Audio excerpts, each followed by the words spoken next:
my best to get through the Ballad of Birmingham and Paul Revere's Ride. We'll see, because Paul Revere's Ride is kind of long, so we'll see though.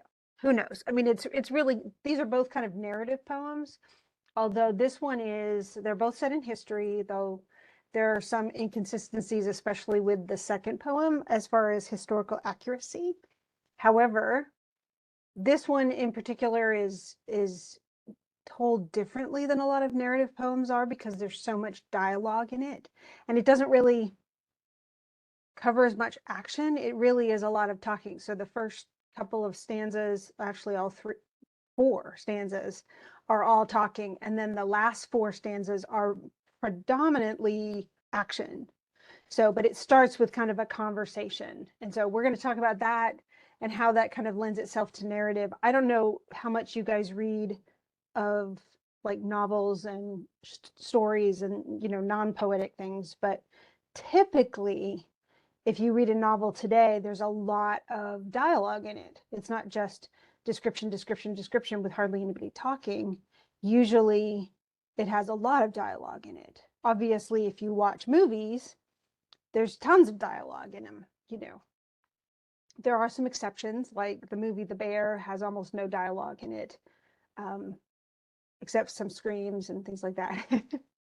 But for the most part, I mean, well, in Wall-E, if you've ever seen Wall-E, let me put that in there. The, was it Pixie Disney Pixar? Goodness gracious, Pixie Disney.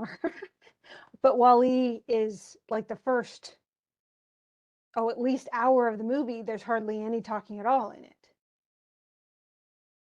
And so, and he doesn't really, you know, he says a few little baby, mostly he just wanders around and picks up dirt and stuff and collects things. So it's very short on dialogue. Usually though, you know, most dramatic things are going to have a lot of dialogue. In this case though, and I think the whole point of this is to make this story very human. And several people wrote in their journals that this felt like a much more intimate story.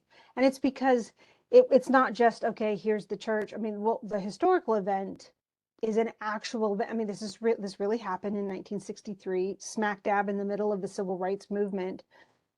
And somebody, they had bombed several churches. They were always predominantly Black churches.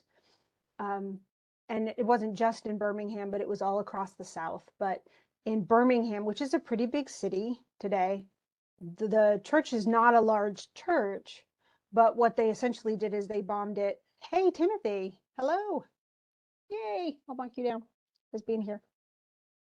And so we're in the middle of, we just started talking about Ballad of Birmingham, Timothy. Okay, so, but this bomb was set off, only it's not like it was set off at a time when where most of these bombs took place, where there wasn't anybody in the building.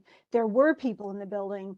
There were children in the building. The girls' choir was practicing downstairs in the basement, and 4 girls died. And it was one of those things that was meant to intimidate, you know, bombing a Black church was meant to intimidate people who were being active and trying to be part of the civil rights movement. What it did was the opposite. It inflamed populations on both sides. It really upset a lot of people, almost like, you know, if there's going to be a war, it's not going to happen in a church, and it's not going to kill little children. And so the backlash from this event was so extreme that honestly, it was one of those things, you know, that definitely pushed the civil rights movement forward. Although I'm sure that the person who set the bomb to kill people did not intend that to happen. But very often, you know, we tend to not like extremes, and we certainly don't like innocents to be destroyed, and especially cruelly. I know that the people who essentially collaborated, or I guess I could say conspired on the bombing of Oklahoma City. I was actually not living in Oklahoma at the time, but that's where I grew up. And I had friends who, like one of them, her dad was across the street in the hospital, and his windows were shattered by the explosion. But when we found that essentially they'd parked the truck with all the bomb stuff in it, all the explosives, right you know, essentially right behind a window that where you could obviously see it was a daycare and there were children in there, that they knew that the explosives, if they worked, were going to kill children.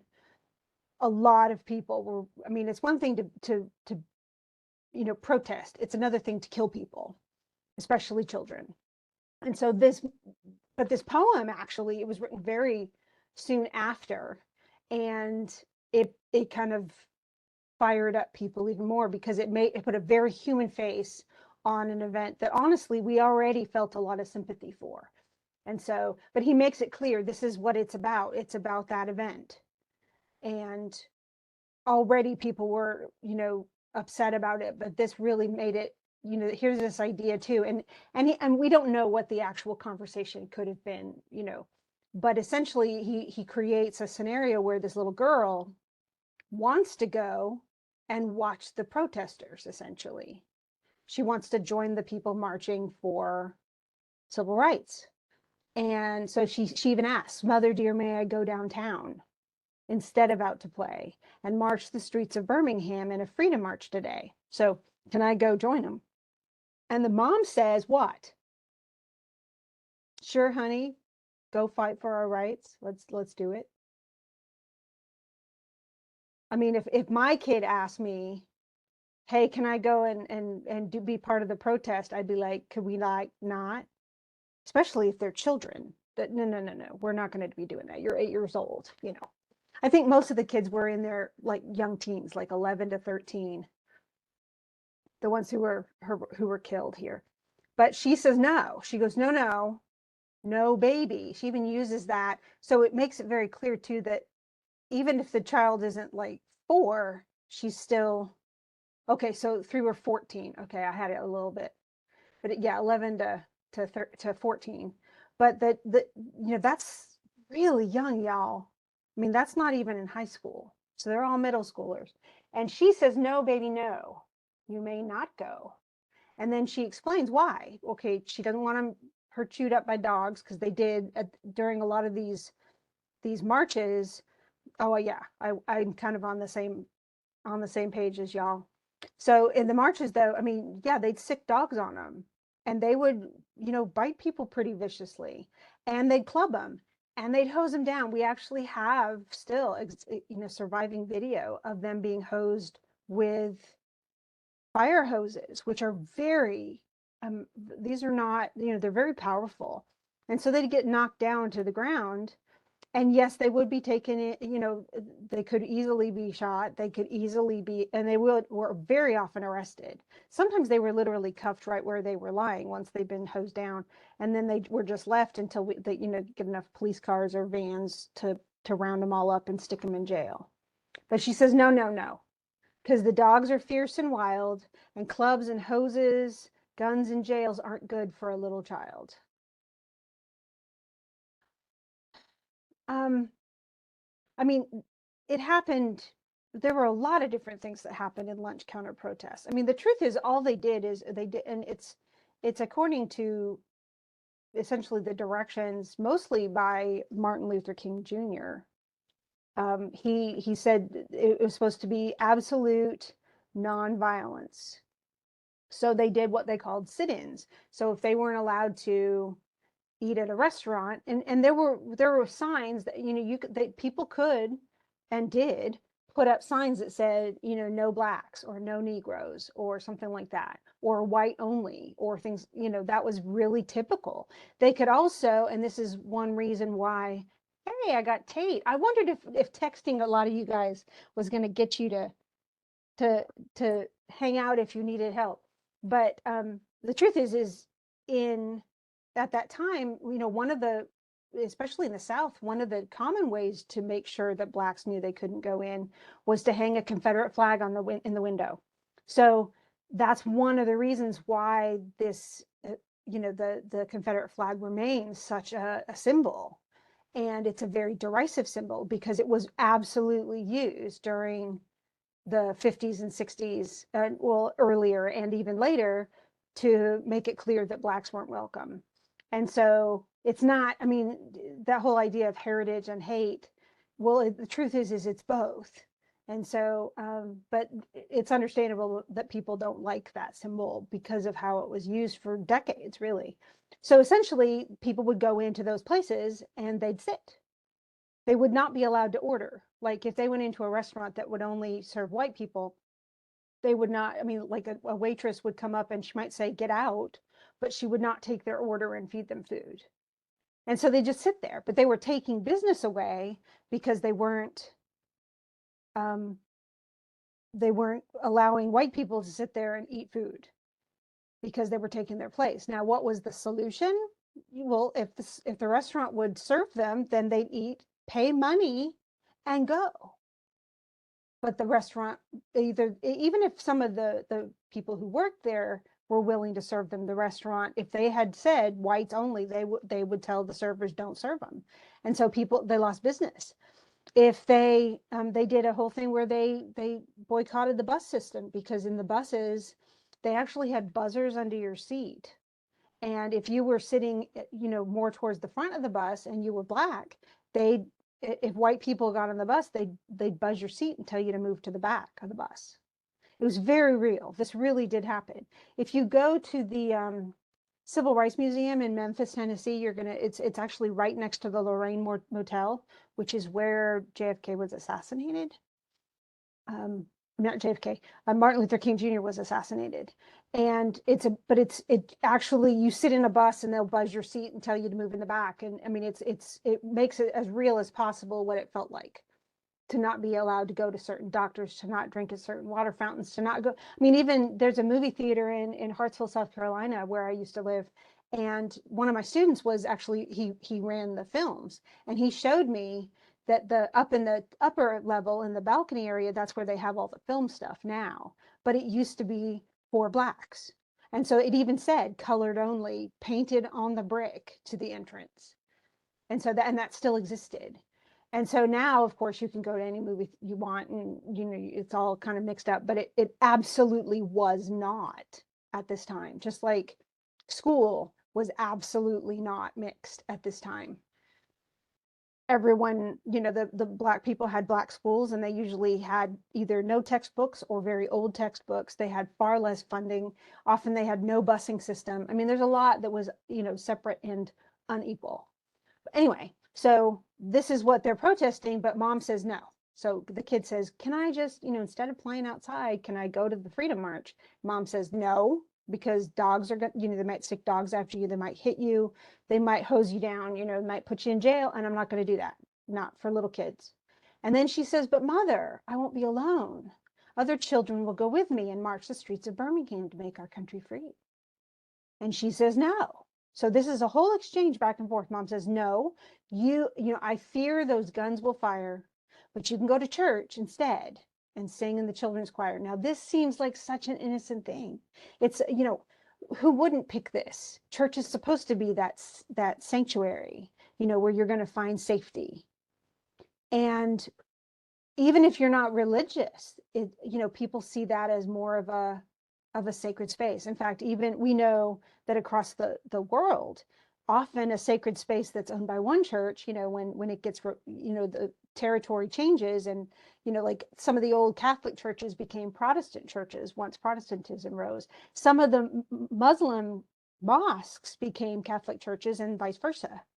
And so it should always be safe. That's one of those things that a lot of us agree on, that a safe space is a safe space. So essentially, she sends the kid to church thinking, okay, well, at least she's not going to be by the rioters or the protesters, and so she won't be hurt.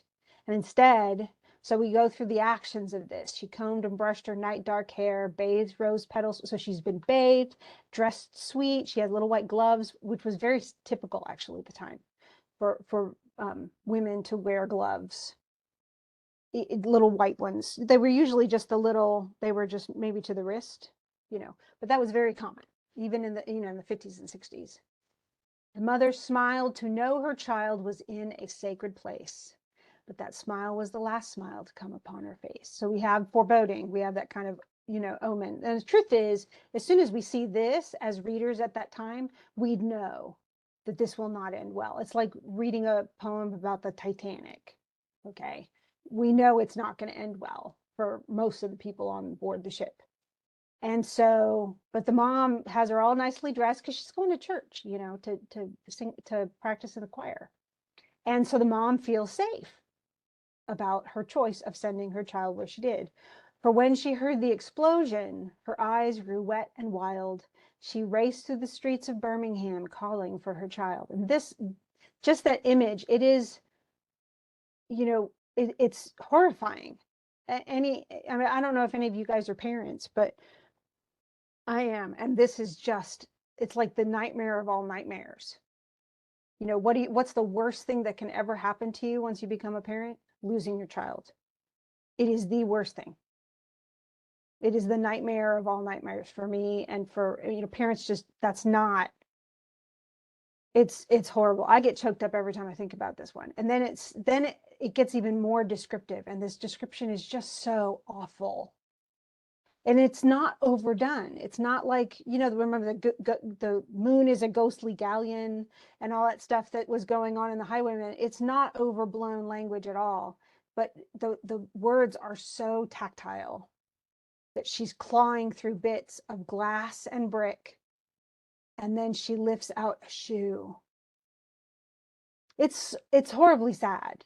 I'm sorry, as we go, the poems get sadder and sadder. Like the two yesterday were just sad, and then this one's, Paul Revere's isn't sad, but this one's really sad, and it was meant to be. If you hadn't heard about the bombing, well, this is, here you go. Here's, and then she says, this is where the mom finally speaks again, and it's the last. These are the last two lines of the poem.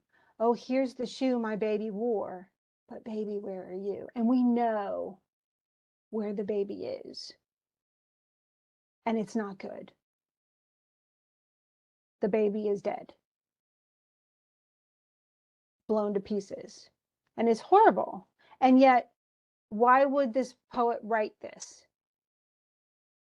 A, to make it more concrete for people, more real. Because, you know, a lot of people honestly have no imagination, and they hear about a bombing, they're like, huh. They have to get the graphic details, or they just don't. It doesn't have any effect on them. I think, honestly, today we're even more desensitized to violence than we were. So we need to be, some people just need to be shown. You think so too, Brooke? Okay, yeah. I think we're so used to seeing it. But, you know, it's one thing to see a bomb from a distance, you know, like if you're watching any news about Israel and the Gaza Strip and things like that, you can see those bombs. But when you see people, it's different. When you see them in the hospital and they've lost a leg, or their faces all cut up because of shrapnel or something like that, it's a very different, how we respond to it emotionally is very different. But this one is, it's almost like, okay, it already is sad, then it becomes awful. And so if you have any empathy at all, then this is going to be a rough poem to read. So no, and the truth is, there's actually, I don't know if anybody's interested, there's actually a couple of articles there's a growing theory, even with things like horror movies. A few decades ago, horror films were almost exclusively from the point of view of the victim, where you'd see the victim, and the victim would be looking around, and you look out the window where she's looking, and you look over here where she's looking, you know, and you kind of, you're with that main character.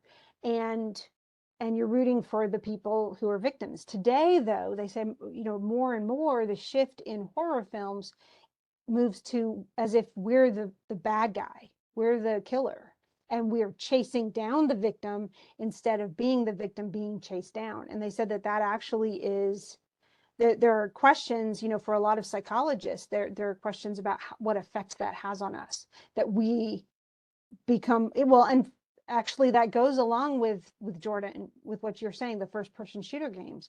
When you become the person who's creating, you know, who's drawing blood, you're the one shooting, stabbing, killing, hanging, whatever you're doing, you know, all the different violent things that you can do. So when you're the one in the movie or in a game where you're the perpetrator, that changes, like, what effect does that have on our psyche, that we become the killers rather than the victims? Some would say that it gives us agency, that we have some power over our lives in a, different way.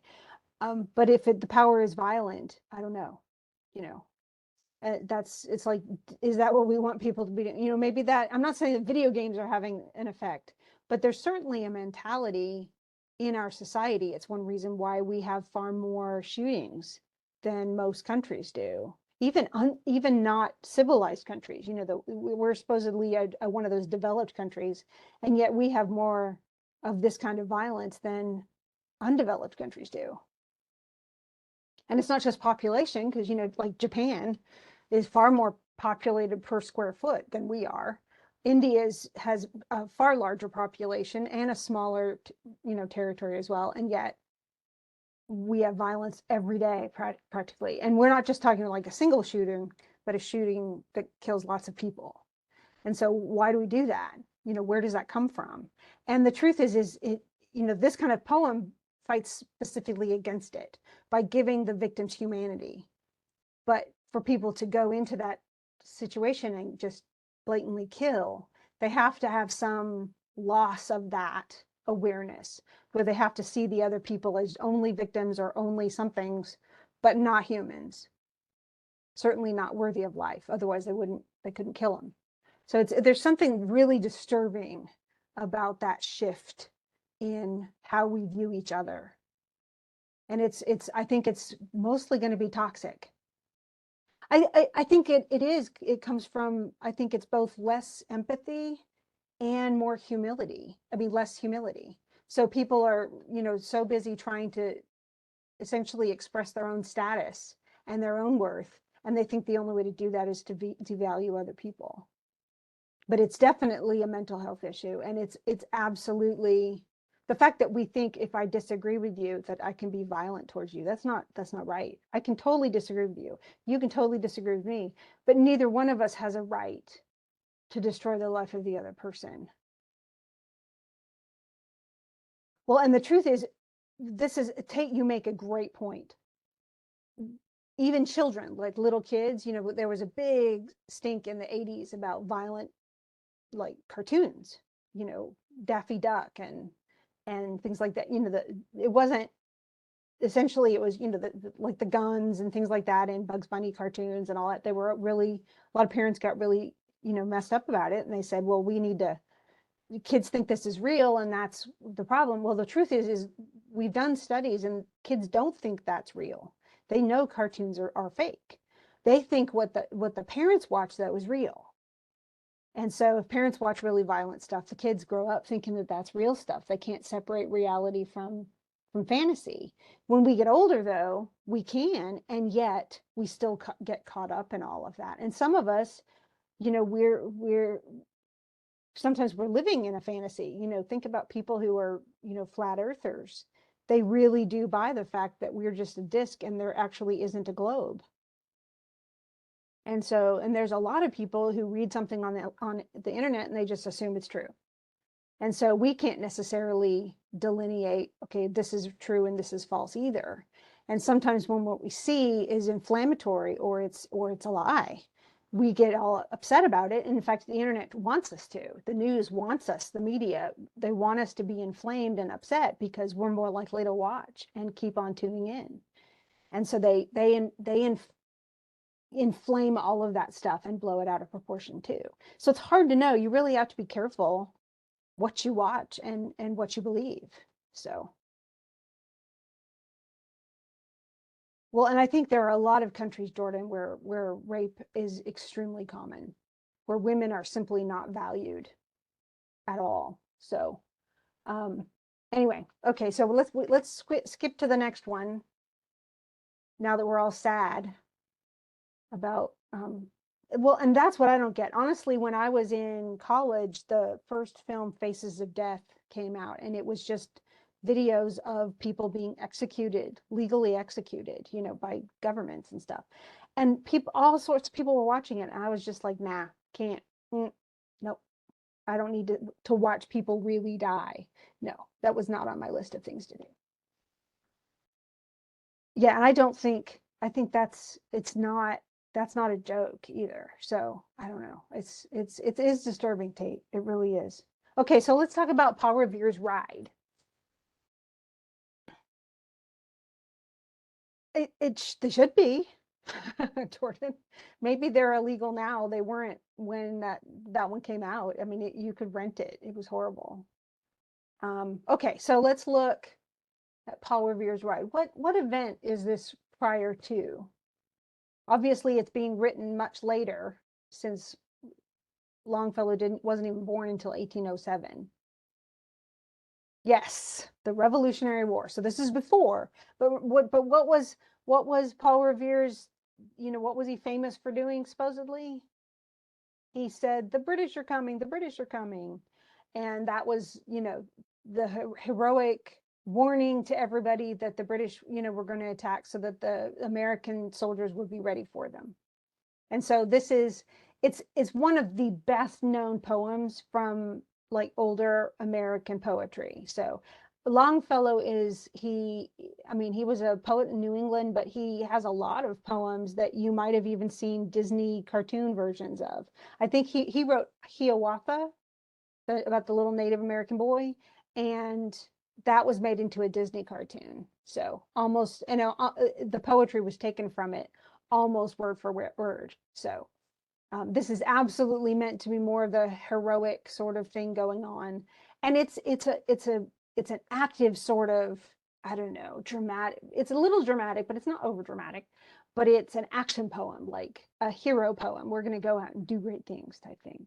So but even the it's very rhythmic. It's almost like a song. And so remember, we talked about poetry at the very beginning of this section, that poem means song. And I'm sure somewhere there is a musical version of this, just like there was for the highwaymen and things like that. So in this case, though, he said, and it's as if an older person, which he was, is telling kids about this dramatic, fantastic event in American history. So it's really a lot like that. And he even says, "Listen, my children." And this is one my mom, I think, had memorized this for school when she was in public school. So she would actually sit there and recite it. Even much older, obviously, since I'd have to remember that. And so that meant she was in her at least 30s at that time when she was still reciting it. So the 18th of April in 75. Now, of course, this is 1775. And 1776 is when, all the sorts of stuff happens. So it does. I think it's very vivid, and I like the language that he uses, and yet rhythmically it's beautiful. So he was very careful about how he phrased everything. So he even said, he doesn't say April 18th in 1775. He says on the 18th of April in 75. Now, if you think about rhythms, so he says, "Listen," that's actually going to be stressed. "Listen, my children, and you shall hear of the midnight ride of Paul Revere on the 18th of April in 75. So it's trochaic. There are 4 beats. 18th of April, 75. Hardly a man is now alive who remembers that famous day and year. So yeah, but it's meant to be bouncy. It's supposed to and to get us going. And so this is where we get the whole, this is essentially his orders. He said to his friend, "If the British march by land or sea from the town tonight, hang a lantern aloft in the belfry arch of the North Church Tower as a signal light." And that's exactly, it was the North Church Tower. That's where it was supposed to be hanging. "One if by land and 2 if by sea." Now, why would it matter if it was by land or by sea?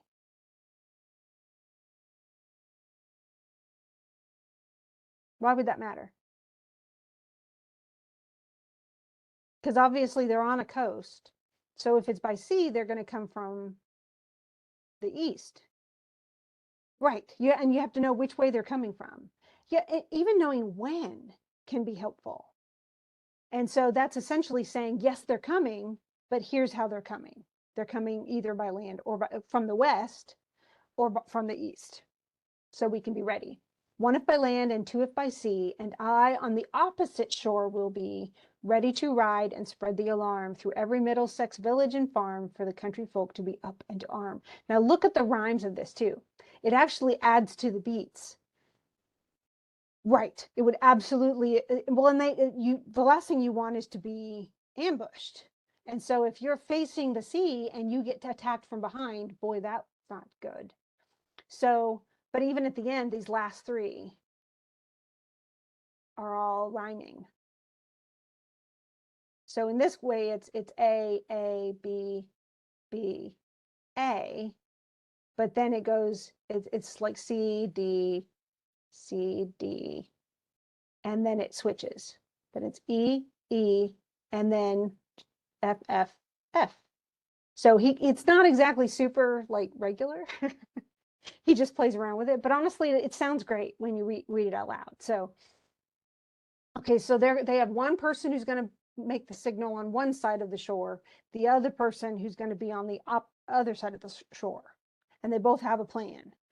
So, and that guy says, okay, let's, it's a deal, but this is all in secret. Of course, they can't make open plans against the British government because, they'll end up in British jail. They might even end up in a ship going back over to Great Britain, and then they're really doomed. So the guy silently rowed to the Charlestown shore.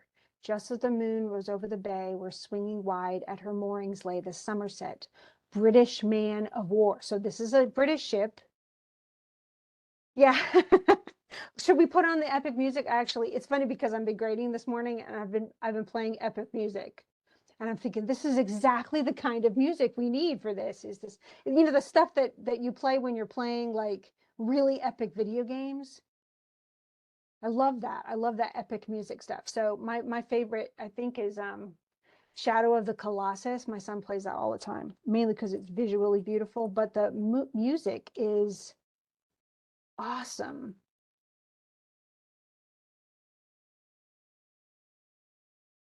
It really is. And it's just like in movies. Honestly, if you take the music out of a movie, the epicness of it becomes so much less. It's amazing but you don't want music to draw attention to itself.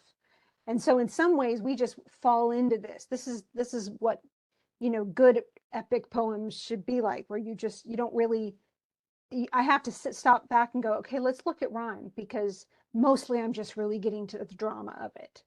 And so essentially what happens though is this guy is rowing out from, to the Charleston shore, and he sees the Somerset, but it says a phantom ship.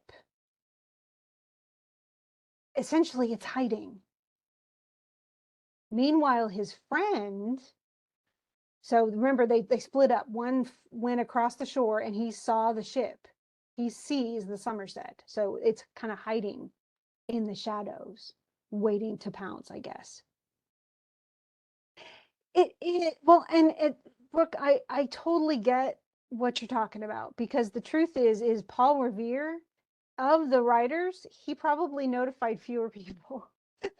So, but I guess he had the cool name. I don't, and honestly, one of the reasons why, and you can blame Longfellow, because this poem made Paul Revere a lot more famous, literally. It's kind of like, the Battle of Bunker Hill became, this big battle. Well, it really didn't even happen on Bunker Hill. It was Breed's Hill. But the Battle of Breed's Hill does not sound nearly as good. And I think Paul Revere what a great name. He has a fantastic name. So he was lucky. And Longfellow, honestly, he had something to do with that, the fact that he got that recognition. It's amazing what writing can do. See, it has an effect. So meanwhile, his friend, through alley and street, wanders and watches with eager ears, till in the silence around him he hears the muster of men at the barrack door, the sound of arms and the tramp of feet, and the measured tread of the grenadiers marching down to their boats on the shore. So they're going down to boats. Okay. Then he climbed to the tower of the church, up the wooden stairs with stealthy tread, to the belfry chamber overhead, and startled the pigeons from their perch. What a detail. So the pigeons like, "Wah!" And by the trembling ladder, steep and tall, to the highest window in the wall, where he paused to listen and look down a moment on the roofs of the town and the moonlight flowing over all. And then, of course, we're reminded of the graveyard. It's funny because I had a conversation with my husband, and he says he hates graveyards because he doesn't like being reminded of death. And I'm like the opposite. I love graveyards. I think they're so, I don't know, weird and creepy. But I don't know. I don't look at it the same way he does.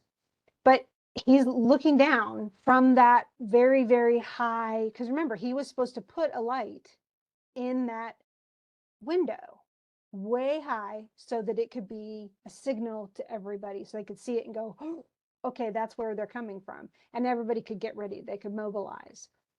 So he's looking down, and it's really silent. And essentially he's waiting a little bit, but then it says it seems to whisper, all is well. So everybody's quiet. And then a moment only, he feels the spell of the place and the hour and the secret dread of the lonely belfry and the dead. For suddenly all his thoughts are bent. So now it gets all active again.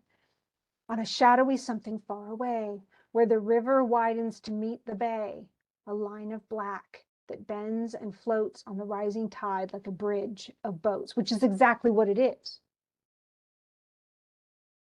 And then, meanwhile, so this guy is looking out through the belfry. He's like, oh my gosh, that looks like a bunch of boats all clustered together. And so, and Paul Revere saw the boat, one of the boats himself, and he's walking along the opposite shore. And now he patted his horse's side, now gazed on the landscape far and near. Then impetuous stamped the earth, and turned and tightened his saddle girth, but mostly he watched with eager search the belfry tower. So he's looking for the signal. Are they coming by land or by sea? Now I've lost where I was. Okay. So he's looking at the belfry tower of the Old North Church. And lo, see, this is where it's so exciting. It even has an exclamation point.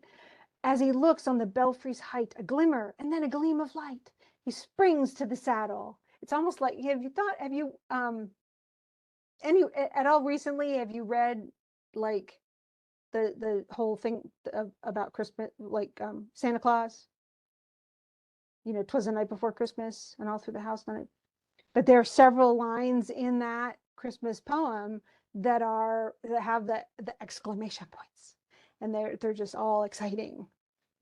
You know, the now Dasher and Dancer and Prancer and Vixen. Well, here it is. And lo, exclamation. As he looks on the belfry's height, a glimmer and then a gleam of light. So more exclamation points. And they're intentional. He springs to the saddle, the bridle he turns, but lingers and gazes till full on his sight a second lamp in the belfry burns. So it was one if by land, two if by sea. And then he goes. He's waiting to see, okay, is it one lamp that's going to burn or two? He sees two, and then he's off. A hurry of hoofs in a village street, a shape in the moonlight, a bulk in the dark, and beneath from the pedals in passing a spark struck out by a steed that flies fearless and fleet. You see that? What's this right here? Flies fearless and fleet. You remember?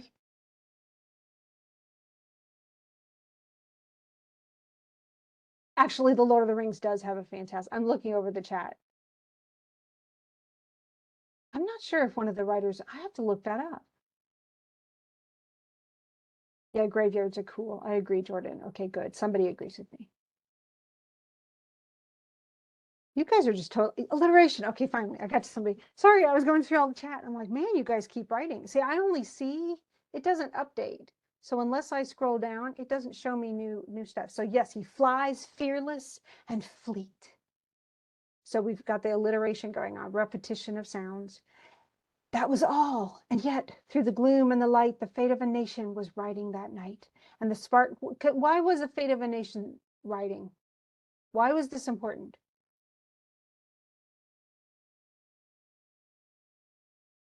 What happens if they don't know which direction the British are coming from? And they're unaware. Right. They might not have ever had, there may have been no successful resolution to this revolution. I mean, it may have been stopped before it even began, because they would have, and that's the truth is, they were outmanned, outgunned, out everything. They didn't have the money, the anything that the British troops had. And so, I mean, as it is, the United States wasn't even a country yet. We were just kind of collectively getting people together who had, some resources and some skill. And it could have been, they could have absolutely, I think the word that Jordan used, squashed, is perfect. Yes, they could absolutely have been squashed. So I mean, it does matter. The fate of a nation, is it all riding on one single battle? Probably not. But it is an important battle. It is an important step. Each step, if it doesn't turn out the way that we know it did, what happens? We don't know. It's just like with the road not taken. If something happens differently, what does that change in history? And the answer is we don't know. We don't know what that would have changed. Would it have been enough to set them on the wrong foot fast enough so that they were defeated handily? We just don't know. And so he left the village and mounted the steep, and we're just following along. Da, da, da, da, da. And now soft on the sand, now loud on the ledge. So he's all over these surfaces. They're kind of like he's narrating. So we have visual and sound images. We also have, remember, all those, the feelings. Even soft on the sand, that feels differently, because what it's like to walk on sand as opposed to walk on, rock or something. It was 12 by the village clock when he crossed the bridge into Medford town. He heard the crowing of the cock and the barking of the farmer's dog, felt the damp of the river fog. There's another image that kind of puts us in the scene. It's funny because we tend to be, when we, like, if you write, when you're describing something, you tend to describe what you see and what you hear, kind of like television, it's only sight and sound. If you really want to put people in a scene, though, the number one sense you want to use is touch. So if it feels hot or feels cold or feels damp, or the sand feels soft, that's going to put readers in the scene, because it's that tactile. Okay, so he felt the damp of the river fog that rises when the sun goes down. It was 1 by the village clock, so he's been writing for an hour. When he galloped into Lexington, he saw the gilded weathercock swim in the moonlight as he passed, and the meeting house windows, blank and bare, gaze at him with a spectral glare, as if they already stood aghast at the bloody work they would look upon. So there's a kind of a foreboding of the war to come, the battle to come. Then it was 2 by the village clock when he came into the bridge in Concord town. He heard the bleating of the flock and the twitter of birds among the trees, and felt, remember that feeling, felt the breath of the morning breeze blowing over the meadows brown. And one was safe and asleep in his bed, who at the bridge would be first to fall, who that day would be lying dead, pierced by a British musket ball. So the first person who was going to die on the Patriot side that day was actually currently asleep in bed. And then it even says, the rest. In the books you have read how the British regulars fired and fled, how the farmers gave them ball for ball, in other words, shot just as many shots as they did.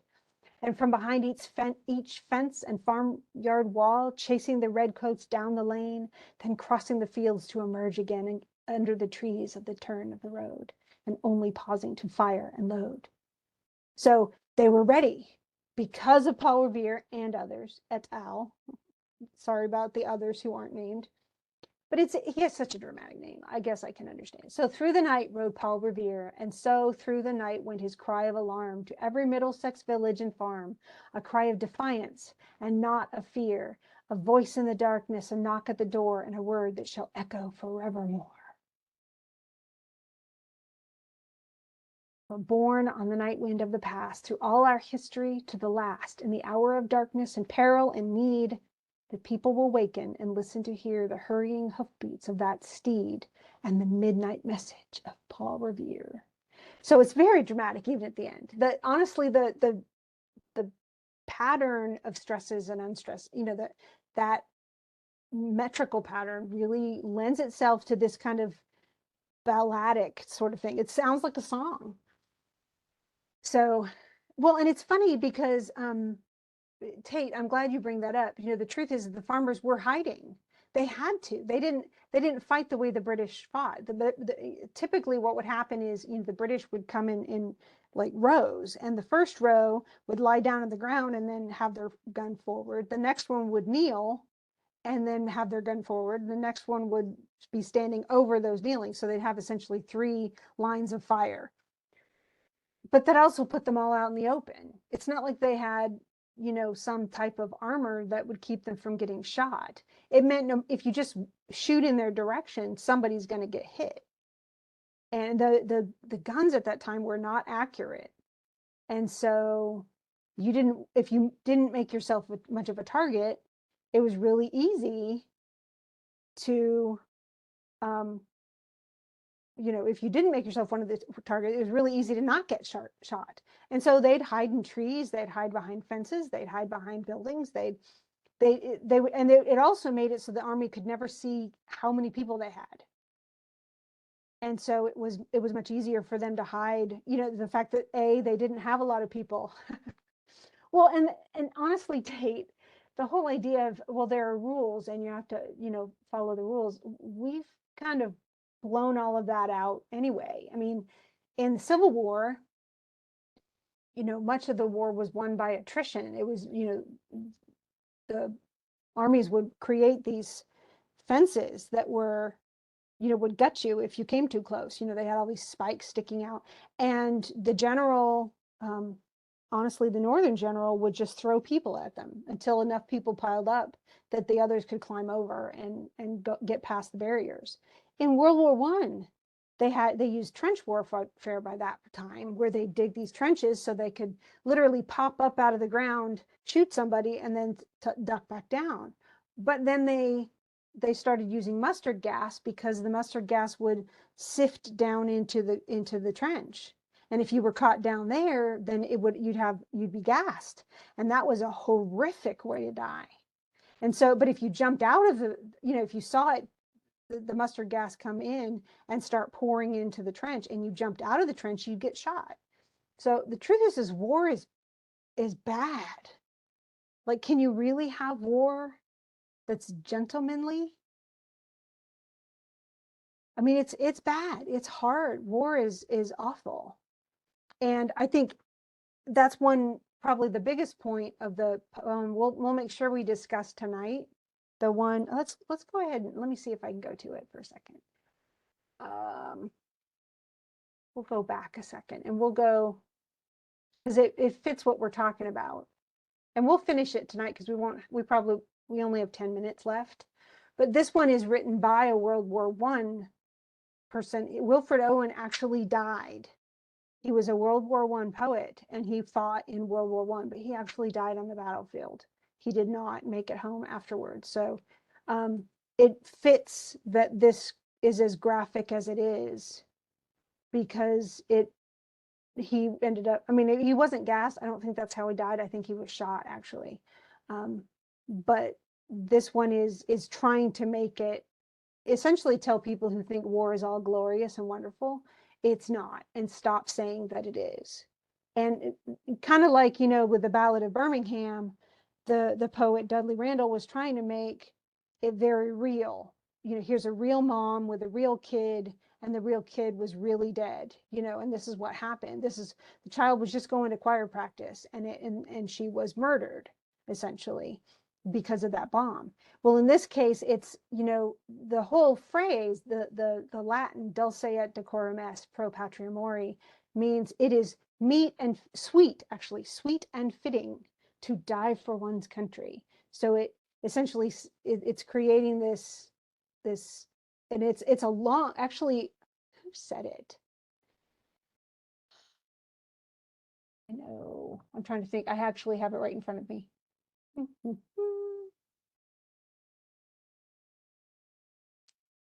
There it is. It's Homer. So he wrote, the poet Homer wrote the Iliad and the Odyssey. And one of his phrases in there, of course it's fiction, but one of his phrases is this, although this is the Latin version of it. So, but in Latin, that idea that, you know, it's okay that you die for your country because that's a good way to die. That's it's brave, and it's how we should, you know, we should die in glory type of thing. Well, that's not what this is essentially telling us. No, it's not. And let me show you what war really is. And it's not glory, and it's just awful, and it's people die horrible deaths, and you need to know this is real. And so he's arguing against the you know, the idolization of war. And you know, I could certainly say that there are a lot of times when you have to fight because you're fighting an evil that you really don't want to win. Okay, I totally understand that. He's saying, okay, but don't say it's just all glory and stuff. Make it out to be real. Know, recognize the sacrifice, if anything, and that it's a sacrifice that should, you know, if you can avoid it, because this is awful. And so this is all very vivid imagery. Even from the beginning, he talks about the soldiers before anything happens. They're in the trenches, and it says we cursed through sludge, because in the trenches all the rain would fall down in the trenches, and so it was very hard to keep your feet dry in World War I. And so they get what's called trench foot, which is essentially a fungus, and it would make your feet really sore and painful. And it, you know, so if someone dies, everybody takes their socks and shoes to try to keep their own feet dry. So, but he goes, already they're suffering just being in the trench itself. And then on the haunting flares, we turned our backs, and toward our distant rest began to trudge. So essentially, for that time, they're okay. For the day, they're done fighting, so they're going to go and lie down and sleep before they have to get back up the next day and fight some more. And it even says men marched asleep, so they're that exhausted. Many had lost their boots, but limped on bloodshod. All went lame, all blind, drunk with fatigue, deaf even to the hoots of gas shells dropping softly behind. But this is the thing, is they're not paying attention. And then they have to. So we have, again, those exclamations, very dramatic, not rhythmic the way that they were in the last poem. So it's not a song. This is almost an explosion. It's a mess. It's jumbled, and it's horrifying. An ecstasy of fumbling, fitting the clumsy helmets just in time. Those are the gas masks that they had to wear. But someone still was yelling out and stumbling and floundering like a man on fire or lime. And that's because he didn't get his mask on fast enough. So he breathed in the mustard gas. Dim through the misty panes and thick green light. And the misty panes are the actual, like the glass that's in the mask, so they can see through that. As under a green sea, I saw him drowning. And mustard, I mean, of all the ways to die, mustard gas is not the way anybody would pick. It's bad, y'all. It's painful. You cough up blood, and it takes sometimes days and days for a person to die. It's awful. And then he says, in all my dreams before my helpless sight, he plunges at me, guttering, choking, drowning. But by the time he gets, you know, the guy's infected, he breathes in the gas, there's no saving him. So it's not like they can, oh, here, drink some milk, or let's do some surgery. He just dies horribly. And so, now it still haunts him. You know, this is an image that he can't get rid of, the soldier who's speaking. If in some smothering dreams you too could pace behind the wagon. So now, you know, now he's speaking to us. He's speaking to people who are not at war. And he says, if you could pace behind the wagon that we flung him in and watch the white eyes writhing in his face, his hanging face like a devil's sick of sin. If you could hear at every jolt the blood come gargling from the froth corrupted lungs. So he's saying, if you could see what I saw, and you could hear what I heard, following this guy as he slowly is dying. And he says, obscene as cancer, bitter as the cud of vile, incurable sores on innocent tongues, my friend. So if you could have seen what I saw and experienced what I experienced as a soldier, you would never tell me or tell children. You would not tell with such high zest to children ardent for some desperate glory the old lie. And there's the lie. He says, no, it's not sweet and it's not fitting to die for your country. It is horrible, especially in this. And honestly, his poem expressed so much the sentiment of the people who fought in World War I. World War One was really weird. And it's like, unfortunately, a couple of other wars too, where people thought the war is going to be over very quickly. There were people on the first few battles of the war who literally went and picnicked in a place where they could kind of overlook the battle because they were so sure it was just something fun to watch. They had no idea how long it would last and how many people would die and how horribly they would die. They just had no concept. And so this is one of the many poems actually written at the time, or essays that really brought that out. Like, okay, you say war is glory, look at what war really is. And probably even people, in World War II and Vietnam and some of the other conflicts would say the same. They'd say, well, yes, don't glorify it. It is honorable. I think but it's not like, how do we put it? It's kind of like, have you ever seen a bullfight, you guys? Like on TV or, in a movie? I've seen them live because I went to Spain. And it was before, thank goodness it was before I turned vegetarian, because I think I would have been absolutely horrified. But in Spain and in some other parts of Spanish speaking countries, they have bullfights. But the bulls, of course, you don't need as many bulls as you do cows, because cows give milk. And most of the meat that we eat is from cows, not bulls. And yet the assumption was, and this is, why they even came up with bullfighting, is, well, these are male animals. And so isn't it better for them to die in glory than to just be slaughtered? And so let's die in battle. And so they create a battle for these massive bulls.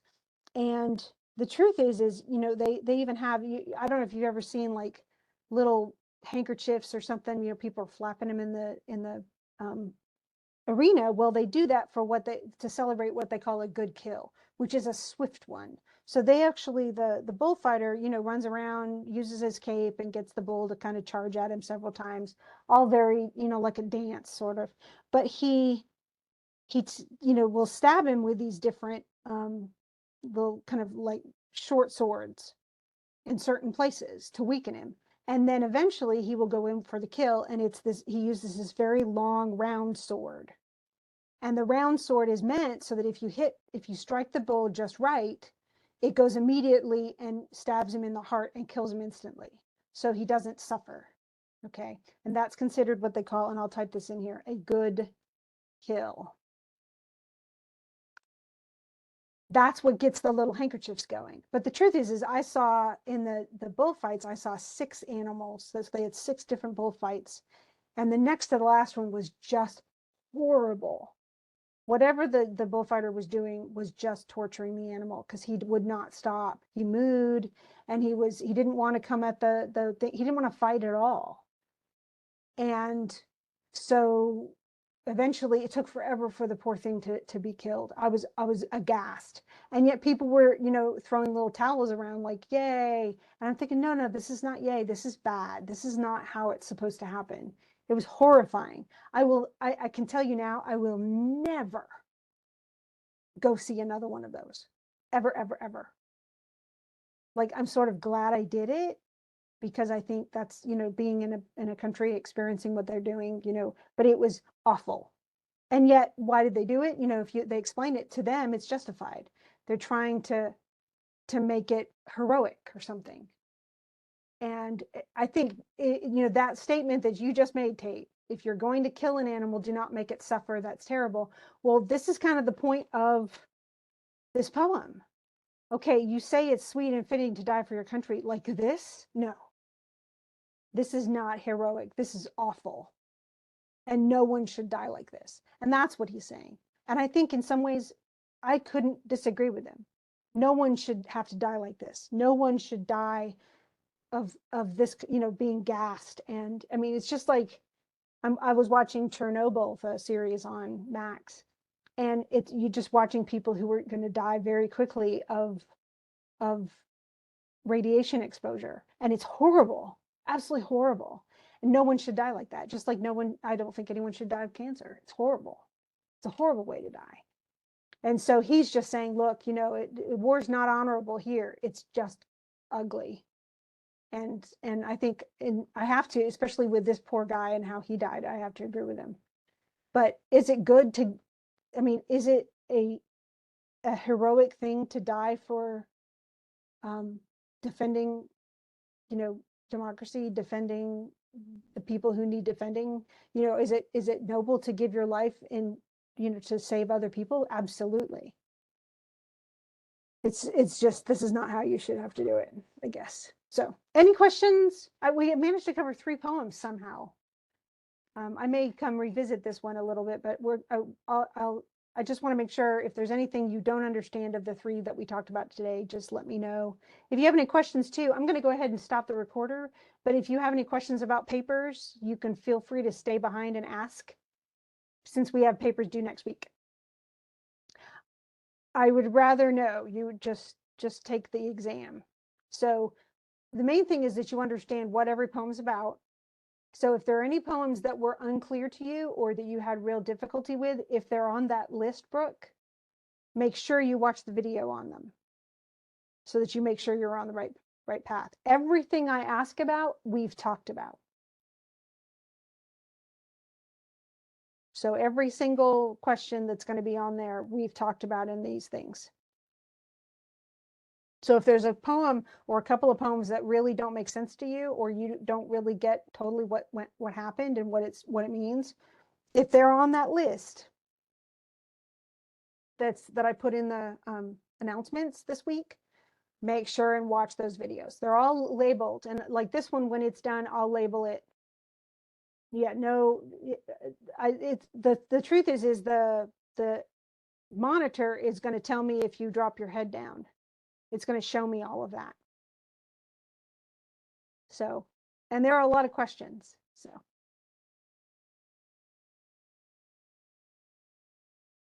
well, the main thing is it's going to know if you look down, it's going to tell me, Brooke.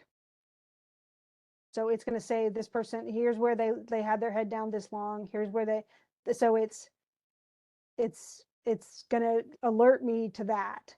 And so you really need to make sure you've read them all and you know them.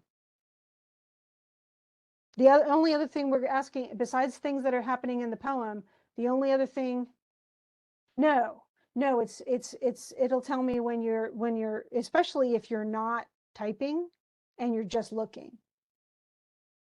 So if you're actively typing and you're looking down, that's different, because obviously a lot of people do that. But it tells me when, or if you get up and leave, like if you get up and walk away from the monitor, it tells me. And then I'm like, where'd you go? And especially if it's, because some people, I've had people who literally, they lean over and they're checking their phone and stuff like that. Well, it's okay if you look other places. What's not good though is if we can't see your face. So if you look down and all I see is the top of your head, the monitor will tell me.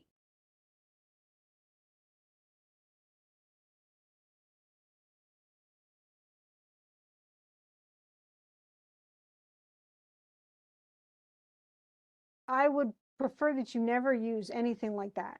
Because if all you're doing, I have students who honestly have only read half the poetry, and they're going to go in there, they're going to think, oh, if there's a question, I can just look it up. They run out of time. I had several students who didn't answer any of the essay question parts because they didn't get to them. And you got to make sure that you answer all the questions. There are quite a few questions. So you need to, I mean, anything that looks suspect, it'll trigger me. and it'll tell me that. And I always review the videos and stuff like that too. So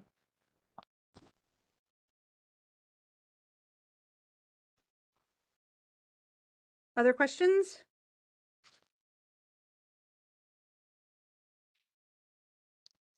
Oh, I still haven't stopped the recorder. I'll stop the recorder.